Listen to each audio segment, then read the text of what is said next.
अस्सलाम वालेकुम रहमतुल्लाहि वबरकातुह। उम्मीद करती हूँ आप सब खैरियत से होंगे।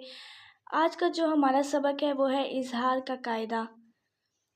सबक स्टार्ट करने से पहले आपसे एक रिक्वेस्ट है कि अगर आप लोग मेरी वीडियो पर नए हैं तो वीडियो को लाइक कीजिए, शेयर कीजिए और चैनल को ज़रूर सब्सक्राइब करें ताकि मेरे हर आने वाली नई वीडियो के नोटिफिकेशन से आप बाखबर रहें।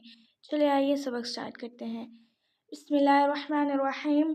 हरूफ इजहार को हरूफ हल्की भी कहते हैं क्योंकि इसमें हरूफ हल्की के हरूफ इस्तेमाल होते हैं।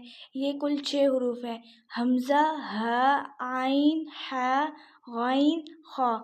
नून साकिन या तनवीन के बाद अगर हरूफ हल्की में से कोई हर्फ आ जाए तो वहाँ इजहार किया जाता है, यानी नून की आवाज़ को ज़ाहिर करके पढ़ना। इजहार का मतलब है ज़ाहिर करके पढ़ना।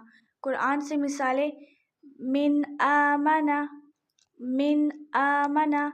नून साकिन के बाद हमज़ा आया है तो यहाँ इजहार होगा। मिन हादिन, मिन हादिन।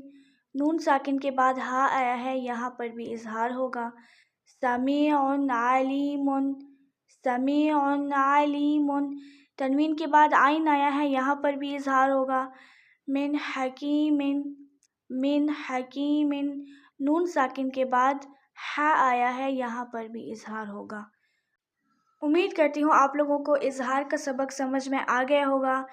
कल हम इख्फा की वीडियो अपलोड करेंगे, उसके लिए चैनल को सब्सक्राइब कीजिए और अगर आपको कोई भी कंफ्यूजन हुई तो आप लोग कमेंट में पूछ सकते हैं। खुदा हाफिज़।